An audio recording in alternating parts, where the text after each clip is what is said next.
ಮನೆಯಲ್ಲಿ ಲಕ್ಷ್ಮಿ ಸದಾ ನೆಲೆಸಬೇಕೆಂಬುದು ಪ್ರತಿಯೊಬ್ಬರ ಆಶಯ. ಇದಕ್ಕಾಗಿ ನಾವು ಎಷ್ಟೇ ಕಷ್ಟಪಟ್ಟರೂ ಕೆಲವೊಮ್ಮೆ ಸಣ್ಣ ವಾಸ್ತು ದೋಷಗಳು ನಮ್ಮ ಪ್ರಗತಿಯನ್ನು ತಡೆಯಬಹುದು. ಅಂತಹ ಸಮಸ್ಯೆಗಳಿಗೆ ರಾಮಬಾಣದಂತೆ ಕೆಲಸ ಮಾಡುವುದು ನಮ್ಮ ಅಡುಗೆ ಮನೆಯಲ್ಲಿರುವ ಸಣ್ಣ ವಸ್ತುಗಳು. ಮನೆ ಎನ್ನುವುದು ಕೇವಲ ಇಟ್ಟಿಗೆ ಸಿಮೆಂಟ್ನ ಕಟ್ಟಡವಲ್ಲ, ಅದು ಧನಾತ್ಮಕ ಶಕ್ತಿಯ ಕೇಂದ್ರವಾಗಬೇಕು ಎಂಬುದು ನಮ್ಮ ಹಿರಿಯರ ಆಶಯವಾಗಿತ್ತು.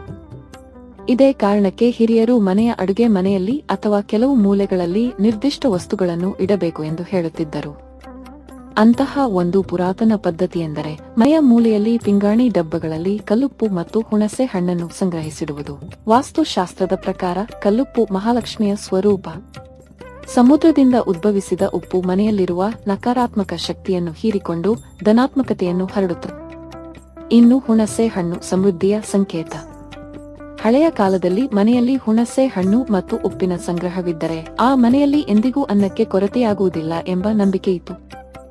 ಈ ಪದ್ಧತಿಯನ್ನು ಅನುಸರಿಸುವಾಗ ಪ್ರಮುಖವಾಗಿ ಗಮನಿಸಬೇಕಾದ ಅಂಶವೆಂದರೆ ಈ ಪಿಂಗಾಣಿ ಡಬ್ಬಗಳು ಎಂದಿಗೂ ಖಾಲಿಯಾಗಬಾರದು.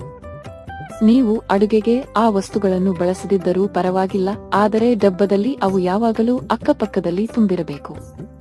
ಪಾತ್ರೆ ಖಾಲಿಯಾಗುತ್ತಿದೆ ಎನಿಸಿದ ತಕ್ಷಣ ಅದನ್ನು ಮತ್ತೆ ಭರ್ತಿ ಮಾಡಬೇಕು. ಈ ರೀತಿ ವಸ್ತುಗಳನ್ನು ಅಕ್ಷೇಪವಾಗಿ ಖಾಲಿಯಾಗದಂತೆ ಇಡುವುದರಿಂದ ಮನೆಯಲ್ಲಿ ಹಣದ ಹರಿವು ನಿರಂತರವಾಗಿರುತ್ತದೆ ಎಂದು ಹೇಳಲಾಗುತ್ತದೆ. ಇತ್ತೀಚೆಗೆ ಸಾಮಾಜಿಕ ಜಾಲತಾಣದಲ್ಲಿ ಯೂಟ್ಯೂಬರ್ ಒಬ್ಬರು ತಮ್ಮ ವೈಯಕ್ತಿಕ ಅನುಭವವನ್ನು ಹಂಚಿಕೊಂಡಿದ್ದಾರೆ. ಅವರು ಕಳೆದ 1 ವರ್ಷದಿಂದ ಮನೆಯ ಮೂಲೆಯಲ್ಲಿ ಉಪ್ಪು ಮತ್ತು ಹುಣಸೆ ಹಣ್ಣನ್ನು ತುಂಬಿಸಿಟ್ಟಿದ್ದರು. ಆರಂಭದಲ್ಲಿ ಇದನ್ನು ಕೇವಲ ನಂಬಿಕೆಯಿಂದ ಮಾಡಿದ್ದರು. 1 ವರ್ಷದ ನಂತರ ಅವರ ಆರ್ಥಿಕ ಪರಿಸ್ಥಿತಿಯಲ್ಲಿ 80% ಚೇತರಿಕೆ ಕಂಡುಬಂದಿದೆ ಎಂದು ಅವರು ಹೇಳಿಕೊಂಡಿದ್ದಾರೆ. ಕೇವಲ ಒಂದು ಸಣ್ಣ ಬದಲಾವಣೆ ಇಷ್ಟೊಂದು ದೊಡ್ಡ ಮಟ್ಟದ ಮಾನಸಿಕ ನೆಮ್ಮದಿ ಮತ್ತು ಹಣಕಾಸಿನ ಸುಧಾರಣೆ ತರುತ್ತದೆ ಎಂದರೆ ಅದು ಹಿರಿಯರ ಅನುಭವದ ಮಾತಿಗೆ ಇರುವ ಶಕ್ತಿಯಾಗಿದೆ. ಹಣಕಾಸಿನ ಸಮಸ್ಯೆ ಎದುರಿಸುತ್ತಿರುವವರು ಅಥವಾ ಮನೆಯಲ್ಲಿ ಸದಾ ನೆಮ್ಮದಿ ಇರಲಿ ಎಂದು ಬಯಸುವವರು ಈ ಸರಳ ಕ್ರಮವನ್ನು ಅನುಸರಿಸಬಹುದು.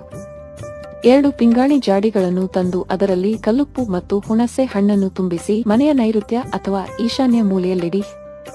ನಂಬಿಕೆ ಮತ್ತು ಶ್ರದ್ಧೆಯಿಂದ ಮಾಡಿದ ಯಾವುದೇ ಕೆಲಸವು ಸಕಾರಾತ್ಮಕ ಫಲಿತಾಂಶವನ್ನು ನೀಡುತ್ತದೆ ಎಂಬುದು ಇಲ್ಲಿ ಗಮನಾರ್ಹ. ಹಿರಿಯರ ಮಾತುಗಳು ಮತ್ತು ಸಂಪ್ರದಾಯಗಳನ್ನು ಗೌರವಿಸಿ ಪಾಲಿಸಿದರೆ ಬದುಕು ಹಸನಾಗುವುದರಲ್ಲಿ ಸಂಶಯವಿಲ್ಲ.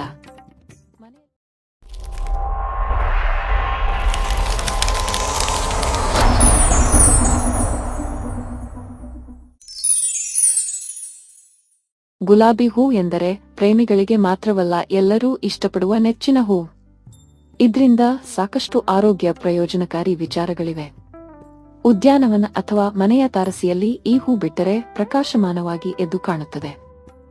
ಗುಲಾಬಿ ಹೂವಿನ ನೀರು ಚರ್ಮದ ಕಾಂತಿಯನ್ನು ಹೆಚ್ಚಿಸಿದರೆ ಅದರ ದಳದಿಂದ ತಯಾರಾಗುವ ಗುಲ್ಕನ್ ಜೀರ್ಣಕ್ರಿಯೆಯನ್ನು ಸುಧಾರಿಸುತ್ತದೆ. ಇದರಲ್ಲಿ ತಯಾರಾಗುವ ಚಹಾ ಮತ್ತು ಕಷಾಯ ಒತ್ತಡ ಕಡಿಮೆ ಮಾಡುತ್ತದೆ.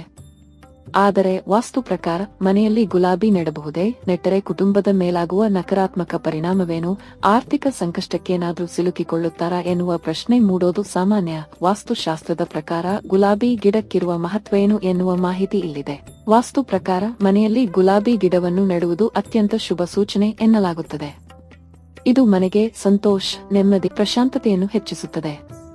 ಇಷ್ಟೇ ಅಲ್ಲದೆ ಗುಲಾಬಿ ಗಿಡವು ಪರೋಕ್ಷವಾಗಿ ಪ್ರೀತಿಯ ಸಂಕೇತವಾಗಿರುವ ಕಾರಣ ಮನೆಯಲ್ಲಿರುವ ಸದಸ್ಯರ ಮಧ್ಯೆ ಸಮೃದ್ಧಿ, ಪ್ರೀತಿ, ಆತ್ಮೀಯತೆ, ಅನೋನ್ಯತೆಯನ್ನು ಸಾಮರಸ್ಯವಾಗಿ ಬೆಳೆಯುವಂತೆ ಕೆಲಸ ಮಾಡುತ್ತದೆ ಎನ್ನುವ ನಂಬಿಕೆ ಇದೆ. ವಾಸ್ತುಶಾಸ್ತ್ರದ ಪ್ರಕಾರ ಗುಲಾಬಿ ಗಿಡವನ್ನು ಮನೆಯ ಹೊರಭಾಗದ ಪೂರ್ವ ದಿಕ್ಕಿನಲ್ಲಿ ನೆಡುವುದು ಅತ್ಯಂತ ಶ್ರೇಷ್ಠ ಎಂದು ಹೇಳಲಾಗುತ್ತದೆ. ನೆರತೆ ಮತ್ತು ದಕ್ಷಿಣ ಭಾಗದಲ್ಲಿ ಇಟ್ಟರೆ ಸಂತೋಷ ಉಕ್ಕಿ ಹರಿಯುತ್ತದೆ ಎನ್ನಲಾಗಿದೆ. ಗುಲಾಬಿ ಗಿಡದ ಮೇಲೆ ಯಾವುದೇ ಜೇಡ ಬಲೆ ಕಟ್ಟದಂತೆ ನೋಡಿಕೊಳ್ಳುವುದು ಹೆಚ್ಚು ಉತ್ತಮ. ಗುಲಾಬಿ ಗಿಡ ಬೆಳೆಯುವ ವಿಚಾರದಲ್ಲಿ ಹೆಚ್ಚು ಗಮನವಹಿಸಬೇಕು. ಏಕೆಂದರೆ ಬಾಡಿದ ಎಲೆಗಳನ್ನು ಕಾಲಕಾಲಕ್ಕೆ ತೆಗೆದುಹಾಕುವುದು ಒಳ್ಳೆಯದು. ಬಾಡದ ಹೂ ಇದ್ದರೆ ನಕಾರಾತ್ಮಕ ಶಕ್ತಿ ಹೆಚ್ಚೋದನ್ನು ತಡೆಯುತ್ತದೆ. ಮನೆಯ ಆವರಣದಲ್ಲಿ ಗುಲಾಬಿ ಗಿಡ ನೆಡೋದ್ರಿಂದ ನಕಾರಾತ್ಮಕ ಶಕ್ತಿ ದೂರವಾಗಿ ಸಕಾರಾತ್ಮಕ ಚಿಂತನೆಗಳು ಹರಡುತ್ತದೆ. ಮನೆಗೆ ಧನ ಸಂಪತ್ತನ್ನು ಆಕರ್ಷಿಸಲು ನೆರವಾಗುತ್ತದೆ. ಗುಲಾಬಿ ಲಕ್ಷ್ಮೀ ದೇವಿಯ ಅವತಾರವಾಗಿದ್ದು ಲಕ್ಷ್ಮೀ ದೇವಿಯ ವಿಶೇಷ ಆಶೀರ್ವಾದ ಸದಾಕಾಲ ದೊರೆಯುತ್ತದೆ ಎಂದು ವಾಸ್ತುತಜ್ಞರು ಹೇಳುತ್ತಾರೆ. ಗುಲಾಬಿ ಹೂ ಎಂದರೆ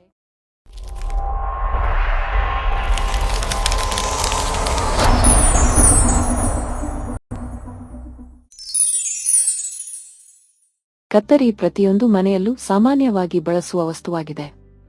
ಆದರೆ ವಾಸ್ತುಶಾಸ್ತ್ರದ ಪ್ರಕಾರ ಕತ್ತರಿಯನ್ನು ಎಲ್ಲಿ ಮತ್ತು ಹೇಗೆ ಇಡಲಾಗುತ್ತದೆ ಎಂಬುದು ಮನೆಯ ಸಕಾರಾತ್ಮಕ ಶಕ್ತಿಯ ಮೇಲೆ ಪರಿಣಾಮ ಬೀರುತ್ತದೆ ಎಂಬ ನಂಬಿಕೆ ಇದೆ.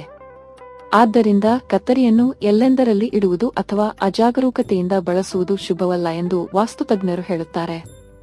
ವಾಸ್ತು ಮತ್ತು ಜ್ಯೋತಿಷ್ಯದ ಪ್ರಕಾರ ಕತ್ತರಿ ರಾಹು ಗ್ರಹಕ್ಕೆ ಸಂಬಂಧಿಸಿದೆ ಎಂದು ಪರಿಗಣಿಸಲಾಗುತ್ತದೆ. ಮನೆಯಲ್ಲಿ ಕತ್ತರಿಯನ್ನು ತಪ್ಪಾದ ಸ್ಥಳದಲ್ಲಿ ಅಥವಾ ಅಸ್ತವ್ಯಸ್ತವಾಗಿ ಬಿಸಾಡುವುದರಿಂದ ರಾಹುವಿನ ಅಶುಭ ಪ್ರಭಾವ ಹೆಚ್ಚಾಗಬಹುದು ಎಂಬ ನಂಬಿಕೆ ಇದೆ. ಇದರಿಂದ ಕುಟುಂಬ ಸದಸ್ಯರ ನಡುವೆ ಭಿನ್ನಾಭಿಪ್ರಾಯ, ಮಾನಸಿಕ ಅಶಾಂತಿ ಮತ್ತು ಅನಗತ್ಯ ಜಗಳಗಳು ಉಂಟಾಗಬಹುದು ಎಂದು ಹೇಳಲಾಗುತ್ತದೆ. ವಾಸ್ತು ನಂಬಿಕೆಯ ಪ್ರಕಾರ ಕತ್ತರಿಯನ್ನು ಯಾರಿಗೂ ಶಾಶ್ವತವಾಗಿ ನೀಡಬಾರದು.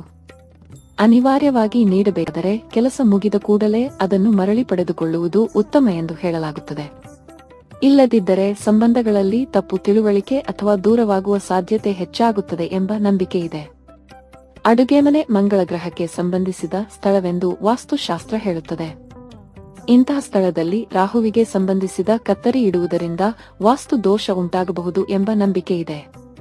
ಇದು ಮನೆಯ ಆರೋಗ್ಯ ಮತ್ತು ಆಹಾರಕ್ಕೆ ಸಂಬಂಧಿಸಿದ ಸಮಸ್ಯೆಗಳನ್ನು ಹೆಚ್ಚಿಸಬಹುದು ಎಂದು ಹೇಳಲಾಗುತ್ತದೆ. ವಾಸ್ತು ಪ್ರಕಾರ ಉತ್ತರ ದಿಕ್ಕಿನಲ್ಲಿ ಕತ್ತರಿ ಇಡುವುದನ್ನು ತಪ್ಪಿಸಬೇಕು. ಉತ್ತರ ದಿಕ್ಕು ಬುಧ ಗ್ರಹದ ಪ್ರಭಾವದಲ್ಲಿದೆ ಎಂದು ನಂಬಲಾಗುತ್ತದೆ. ಈ ದಿಕ್ಕಿನಲ್ಲಿ ಕತ್ತರಿ ಇಟ್ಟರೆ ಆರ್ಥಿಕ ಪ್ರಗತಿಗೆ ಅಡ್ಡಿಯಾಗಬಹುದು, ಕುಟುಂಬ ಸದಸ್ಯರ ನಡುವೆ ಸಂವಹನದ ಸಮಸ್ಯೆಗಳು ಉಂಟಾಗಬಹುದು ಹಾಗೂ ಮಾತಿನಲ್ಲಿ ಕಹಿತನ ಹೆಚ್ಚಾಗಬಹುದು ಎಂದು ವಾಸ್ತು ಹೇಳುತ್ತದೆ. ಕತ್ತರಿಯನ್ನು ಎಂದಿಗೂ ತೆರೆದ ಸ್ಥಿತಿಯಲ್ಲಿ ಬಿಡಬಾರದು ಅಥವಾ ತಲೆಕೆಳಗಾಗಿ ಇಡಬಾರದು. ಮುರಿದ ಅಥವಾ ಹಾಳಾದ ಕತ್ತರಿಯನ್ನು ಬಳಸುವುದನ್ನು ತಪ್ಪಿಸಬೇಕು. ಕತ್ತರಿಯನ್ನು ಪೂಜಾ ಕೊಠಡಿ, ಮಲಗುವ ಕೋಣೆ ಅಥವಾ ಮನೆಯ ಮುಖ್ಯ ಬಾಗಿಲಿನ ಬಳಿ ಇಡುವುದು ಶುಭವಲ್ಲ ಎಂದು ವಾಸ್ತು ಹೇಳುತ್ತದೆ. ವಾಸ್ತು ನಂಬಿಕೆಯ ಪ್ರಕಾರ ಕತ್ತರಿಯನ್ನು ಬಳಸಿದ ನಂತರ ಅದನ್ನು ಮುಚ್ಚಿ ಸುರಕ್ಷಿತವಾಗಿ ಯಾರ ಕಣ್ಣಿಗೂ ನೇರವಾಗಿ ಕಾಣದ ಸ್ಥಳದಲ್ಲಿ ಇಡುವುದು ಉತ್ತಮ. ಇದರಿಂದ ಮನೆಯಲ್ಲಿನ ಸಕಾರಾತ್ಮಕ ವಾತಾವರಣ ಕಾಪಾಡಿಕೊಳ್ಳಬಹುದು ಎಂದು ನಂಬಲಾಗುತ್ತದೆ. ಕತ್ತರಿ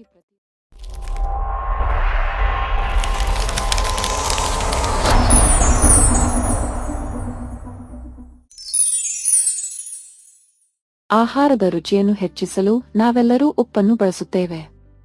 ಎಷ್ಟೇ ಅಡುಗೆ ತಯಾರಿಸಿದರೂ ಅದರಲ್ಲಿ ಉಪ್ಪಿಲ್ಲದಿದ್ದರೆ ರುಚಿಯಿರುವುದಿಲ್ಲ. ಆಹಾರದಲ್ಲಿ ಉಪ್ಪು ಎಷ್ಟು ಮುಖ್ಯವೋ ಅದೇ ರೀತಿಯಾಗಿ ವಾಸ್ತುಶಾಸ್ತ್ರದಲ್ಲಿಯೂ ಕೂಡ ಪ್ರಯೋಜನಕಾರಿಯಾಗಿದೆ. ಇಲ್ಲಿದೆ ಇದರ ಸಂಪೂರ್ಣ ಮಾಹಿತಿ. ಉಪ್ಪಿಗಿಂತ ರುಚಿ ಬೇರೆ ಇಲ್ಲ ಎಂಬ ಹಾಡಿನ ಸಾಲನ್ನು ಸಾಮಾನ್ಯವಾಗಿ ಕೇಳಿರುತ್ತೇವೆ. ನಿಜ, ಅದೆಷ್ಟೇ ಚೆನ್ನಾಗಿ ಅಡುಗೆ ರೆಡಿ ಮಾಡಿ ಕೊನೆಗೆ ಉಪ್ಪು ಒಂದು ಇಲ್ಲಾಂದ್ರೆ ರುಚಿ ಕೊಡುವುದಿಲ್ಲ. ಹಾಗಾಗಿ ಸೇವಿಸುವ ಆಹಾರದಲ್ಲಿ ಉಪ್ಪು ಬಹಳ ಮುಖ್ಯ ಪಾತ್ರವನ್ನು ವಹಿಸುತ್ತದೆ. ಅಡುಗೆಗೆ ಯಾವ ರೀತಿಯಾಗಿ ಉಪ್ಪು ರುಚಿಯನ್ನು ನೀಡುತ್ತದೆಯೋ ಹಾಗೆಯೇ ನಮ್ಮ ಜೀವನವನ್ನು ಕೂಡ ಬದಲಾಯಿಸುವ ಶಕ್ತಿಯನ್ನು ಹೊಂದಿದೆ ಈ ಉಪ್ಪು. ಇದನ್ನು ಜ್ಯೋತಿಷ್ಯದ ಪ್ರಕಾರ ಉಲ್ಲೇಖಿಸಲಾಗಿದೆ. ವಾಸ್ತುಶಾಸ್ತ್ರದ ಪ್ರಕಾರ ನಿಮ್ಮ ಕೆಲಸದ ಪ್ರಗತಿಯು ದೀರ್ಘಕಾಲದವರೆಗೆ ಸ್ಥಗಿತಗೊಂಡಿದ್ದರೆ ಮನೆಯ ನೆಲವನ್ನು ಒರೆಸುವಾಗ ನೀರಿಗೆ ಸ್ವಲ್ಪ ಉಪ್ಪು ಸೇರಿಸಿ. ನೀವು ಇದನ್ನು ಪ್ರತಿದಿನ ಮಾಡಬೇಕಾಗಿಲ್ಲ. ನೀವು ಇದನ್ನು ವಾರಕ್ಕೆ 1 ಅಥವಾ 2 ಬಾರಿ ಮಾಡಬಹುದು. ಉಪ್ಪು ನೀರಿನಿಂದ ನೆಲವನ್ನು ಒರೆಸುವುದರಿಂದ ಸಂಪತ್ತು ಸಿಗುತ್ತದೆ ಎಂದು ಶಾಸ್ತ್ರದಲ್ಲಿ ಹೇಳಲಾಗಿದೆ. ಶೌಚಾಲಯ ಅಥವಾ ಸ್ನಾನಗೃಹದಲ್ಲಿ ಉಪ್ಪನ್ನು ಇರಿಸಿ.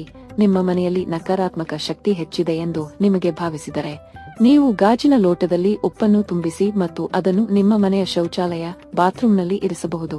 ಹೀಗೆ ಮಾಡುವುದರಿಂದ ಮನೆಯಲ್ಲಿನ ನಕಾರಾತ್ಮಕ ಶಕ್ತಿ ನಾಶವಾಗುತ್ತದೆ. ಮಗುವಿಗೆ ಸ್ನಾನ ಮಾಡಿಸುವಾಗ ಉಪ್ಪನ್ನು ಬಳಸಿ. ಮಕ್ಕಳನ್ನು ದುಷ್ಟ ಕಣ್ಣಿನಿಂದ ರಕ್ಷಿಸಲು ವಾಸ್ತುಶಾಸ್ತ್ರವು ಉಪ್ಪು ಪರಿಹಾರಗಳನ್ನು ಸೂಚಿಸುತ್ತದೆ. ಇದರ ಪ್ರಕಾರ ವಾರಕ್ಕೊಮ್ಮೆ ನೀವು ನೀರಿನಲ್ಲಿ 1 ಚಿಟಿಕೆ ಉಪ್ಪಿನೊಂದಿಗೆ ಮಕ್ಕಳನ್ನು ಸ್ನಾನ ಮಾಡಿಸಬಹುದು. ವೈಜ್ಞಾನಿಕ ದೃಷ್ಟಿಯಿಂದ ಉಪ್ಪು ನೀರಿನಿಂದ ಸ್ನಾನ ಮಾಡುವುದರಿಂದ ಮಕ್ಕಳಲ್ಲಿ ಅಲರ್ಜಿ ಸಂಬಂಧಿತ ಕಾಯಿಲೆಗಳು ಬರುವುದಿಲ್ಲ. ನಿಮ್ಮ ಮನೆಯಲ್ಲಿ ಯಾರಾದರೂ ದೀರ್ಘಕಾಲದಿಂದ ಅನಾರೋಗ್ಯದಿಂದ ಬಳಲುತ್ತಿದ್ದರೆ ನೀವು ಉಪ್ಪಿನ ಪರಿಹಾರವನ್ನು ಮಾಡಬಹುದು. ಇದಕ್ಕಾಗಿ ಗಾಜಿನ ಲೋಟದಲ್ಲಿ ಉಪ್ಪನ್ನು ಹಾಕಿ ಕಾಯಿಲೆಯಿಂದ ಬಳಲುತ್ತಿರುವವರ ತಲೆಯ ಸಮೀಪ ಇಡಬೇಕು. ವಾರಕ್ಕೊಮ್ಮೆ ಆ ಉಪ್ಪನ್ನು ಬದಲಾಯಿಸಿ ಮತ್ತೆ ಹೊಸ ಉಪ್ಪನ್ನು ಸೇರಿಸಿ. ಹೀಗೆ ಮಾಡುವುದರಿಂದ ವ್ಯಕ್ತಿಯ ಆರೋಗ್ಯ ಕ್ರಮೇಣ ಸುಧಾರಿಸುತ್ತದೆ. ದೇವರ ಪೂಜೆ ಅಥವಾ ಕಾರ್ಯಕ್ರಮಗಳು ಹತ್ತಿರವಿರುತ್ತದೆ. ಹಾಗೆಯೇ ನಿಮ್ಮ ಪೀರಿಯಡ್ಸ್ ದಿನಗಳು ಆಗಲೇ ಇರುತ್ತದೆ. ಇದಕ್ಕಾಗಿ ಮಾತ್ರೆಗಳನ್ನು ಸೇವಿಸುವವರು ಇರುತ್ತಾರೆ. ಇನ್ನು ಮುಂದೆ ಹೀಗೆ ಮಾಡಿ. ಒಂದು ಸಣ್ಣ ಡಬ್ಬದಲ್ಲಿ ಉಪ್ಪನ್ನು ಹಾಕಿ ಅದಕ್ಕೆ 1 ರೂಪಾಯಿ ನಾಣ್ಯವನ್ನು ಹಾಕಿ ಯಾರಿಗೂ ಕಾಣದೇ ಇರುವ ಜಾಗದಲ್ಲಿ ಇರಿಸಿ.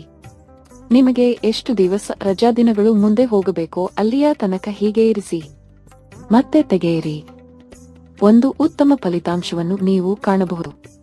ಆಹಾರದ ರುಚಿಯನ್ನು